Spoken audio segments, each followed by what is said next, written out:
All right, ladies and gentlemen, let's continue. Actually, let's conclude our notes for Module 2. We're just about done. This will be our review for Lesson 16 through about 24. I know we jumped over a handful in there. But, again, this should be just about it. The first half of the module, we spent a lot of time talking about multiplication, multiplying with decimals, multiplying just regular whole numbers. Now we're going to finish up. We're going to finish with division. So we'll label this as 2 dash, thank you. So it begins. We'll label this as 2-25. 2-25. This will be your post-module review. Our Roman numeral for this will be 10, 20, plus 5 more, 25. So X, X, V. Let's get down to it. We'll start with Lesson 16. For Lesson 16, you used mental math to divide. Using mental math to divide. So not a ton to really go back over here. Again, the idea is that we're mostly doing this in our head. If I give you something that looks like this, if I give you 12,000 divided by 40. Okay. Remember the steps. Starting with the divisor, box up anything that's not 0. Box up the non-zeros. Looking over here, I am going to do the same thing. I'm going to include the whole bit together, 1 and 2, to make 12. Because 12 divided by 4 is a fact family that I can do very quickly. 12 divided by 4 is 3. Now once we've done that, we need to go back and look at our zeros. We need to make pairs.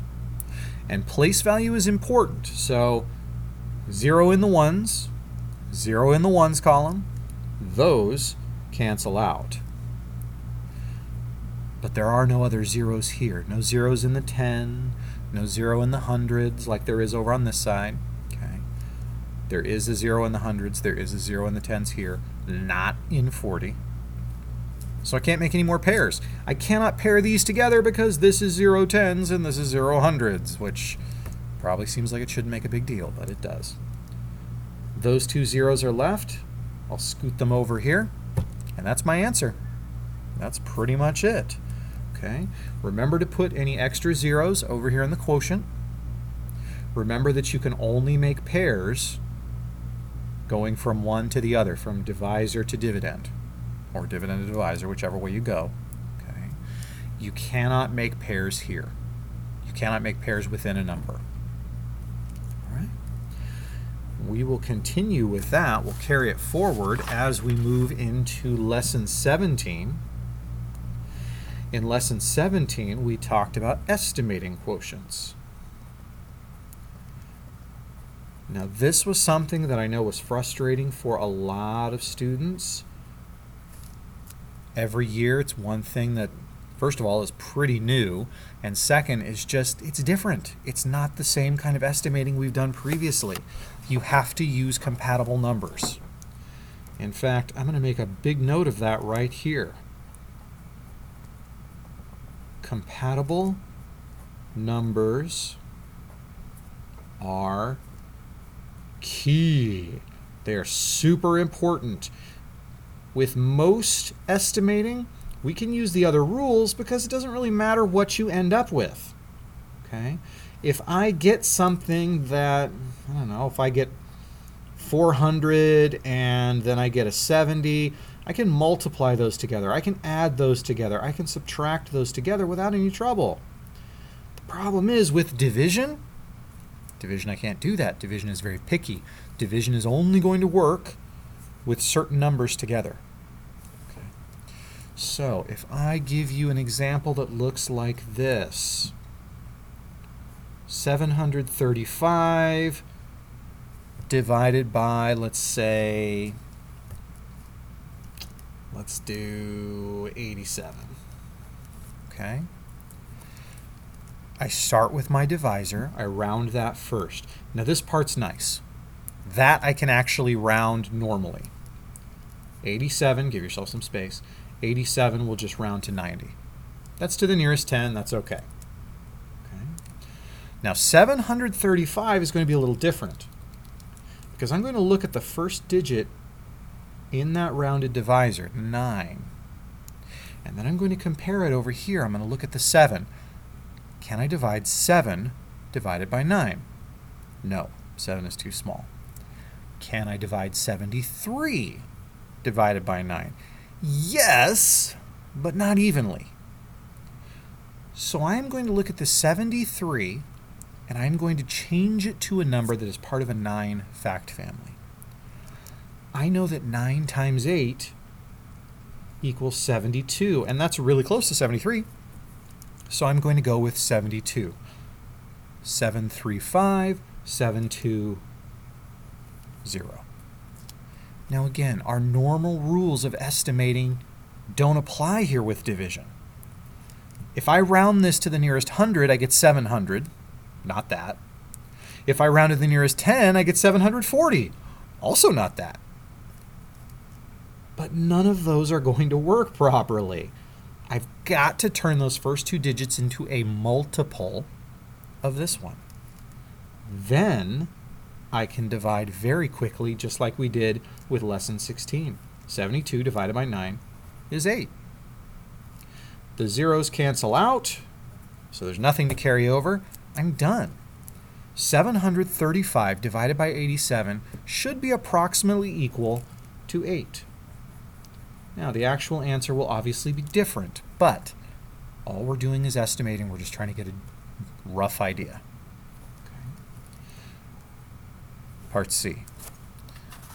Let's take a look at lesson 20.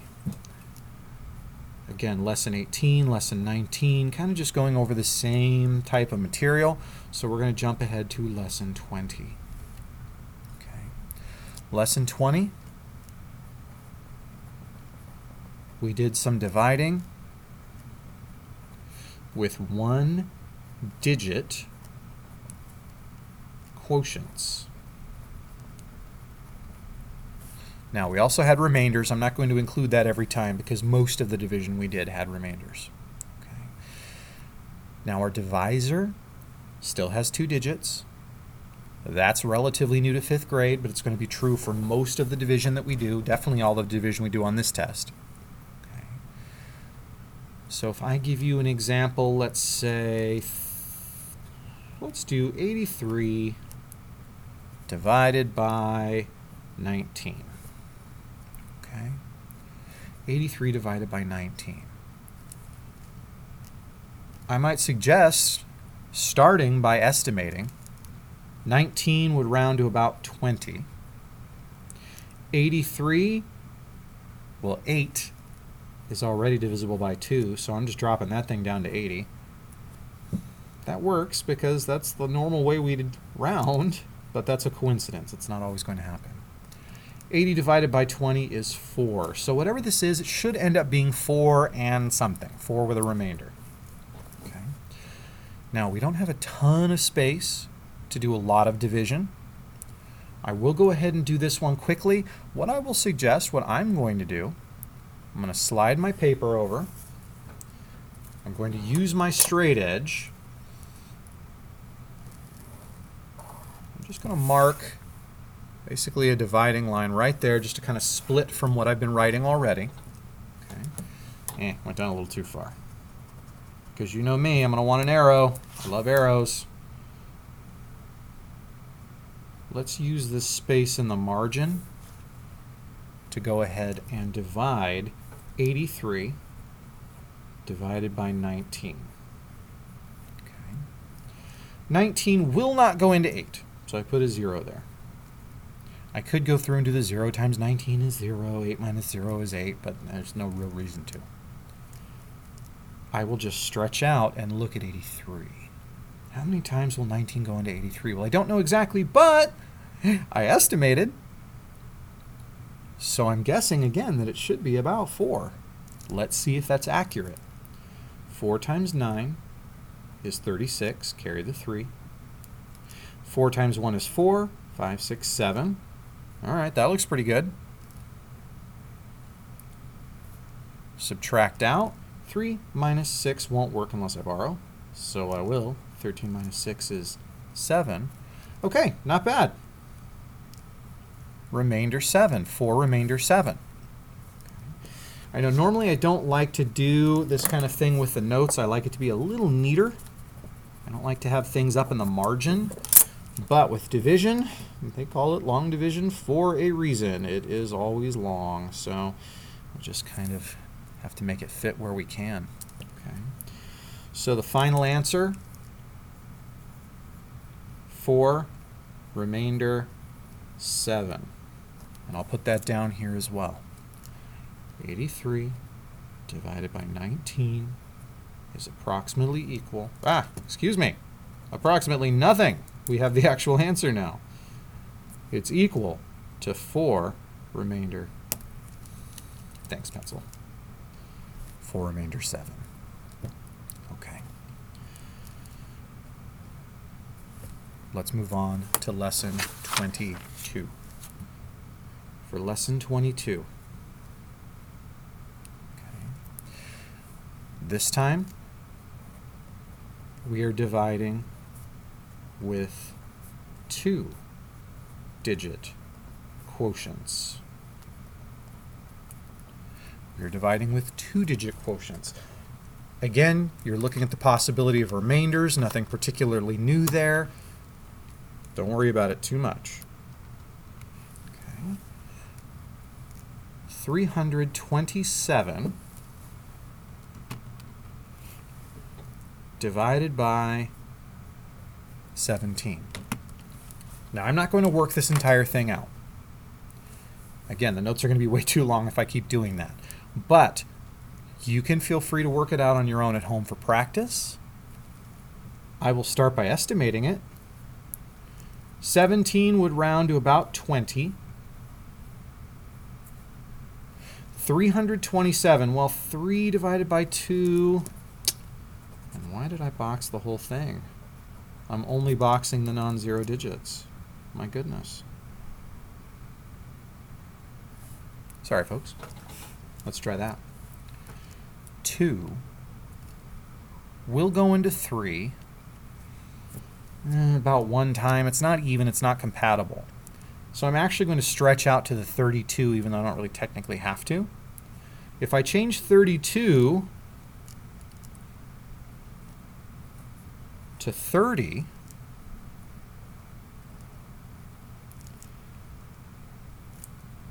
there I go, boxing non-zeros again. Why did he do it this time? Because I know what 30 divided by 2 is. 30 divided by 2 is 15. Okay. Now, my actual answer is going to look a lot different. My actual answer is going to be quite a bit different. I will go ahead and give you the answer. So I'll pause for a second. You pause the video if you want to work it out. The actual answer to this question,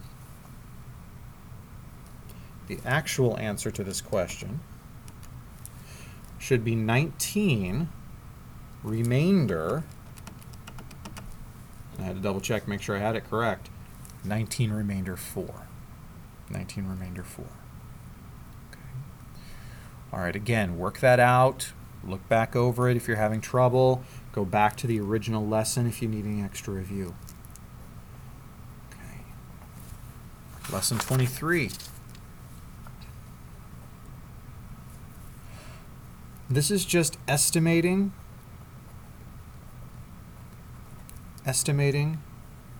and dividing with greater numbers. So really there's not much to show you here, especially since it's going off the edge of the paper, or off the edge of the screen, I should say. Okay. Estimating and dividing with greater numbers. Basically what you're doing here and we've discussed this in class. Okay. This is the same as above. Same as above. With 4-digit dividends. Now, some of you are experimenting in class and seeing that you could do 5-digit, 6-digit, 7-digit. I'm not going to ask you to do that. You can. It's the same process, but I won't ask you to do that right now. Same thing you've been doing, the same division, but now the dividends can be up to 4 digits. So we're talking about things in the thousands. 4-digit dividends and 2-digit divisors. As you get older, you'll move up to 3-digit and 4-digit divisors. These things will get pretty big. But for right now, the longest thing you'll see inside the division hut will be 4-digit dividend. That seems like the kind of thing I would test you on. Like, what goes inside the division hut? What goes inside? Is it the dividend? Yes. Is it the divisor? No. All right. Last one. For lesson 24. I think some of you were probably surprised / relieved when we got to this one. Dividing a decimal by a whole number. Now, we did some of this in Module 1. This isn't terribly new. And the numbers themselves actually got fairly small. So, when you're doing this, let's say I give you something that looks like 6 39/100 divided by, let's do 3. Actually, nah, that's too easy. Let's do 9. Yeah. When you're doing this, you set the problem up exactly the same way you normally would. 6, 3, 9, dividend goes on the inside. The big difference, the big thing I made a lot of noise about when I taught this first lesson, make sure you drag that decimal point up immediately. Right away. Graph paper makes this easy because it's on the line. Divide by 9. 9 goes into 6 0 times. And I can make a nice solid 0 this time because I like having that by the decimal. 9 will go into 63 7 times. 7 times 9 is 63. Subtract that out, get a 0. Bring down the next digit. 9 will go into 9 1 time. Well, that was nice. 1 times 9 is 9. And I'm just about out of paper, but I think I can squeeze my 0 in. There should be no remainder for this. This is the one section that doesn't get a remainder. When you're dealing with whole numbers, sometimes you have remainders, sometimes you don't. Often you do, sometimes you don't. With a decimal, you're never going to have 0.71 remainder something or other. If that happens, something went wrong. In 5th grade, remember, we're going out 1, 2, 3 decimal places, and that's it. So if this had been 9 minus 7, and I had ended up with something down here, I would have added an invisible 0 and brought it down. I would have continued like we practiced previously. Okay. All right. A couple of minor goofs there, but hopefully this is making sense. As always, questions, concerns, bring them to class so we can go over them. Your study guide should be available alongside these notes. We will work on it in class, but if you want to get a head start, get a head start. I'm going to go ahead and stop because we're already pushing 20 minutes. Ladies and gentlemen, you have worked hard on this module. Feel good about that. Keep practicing, and I will see you in class.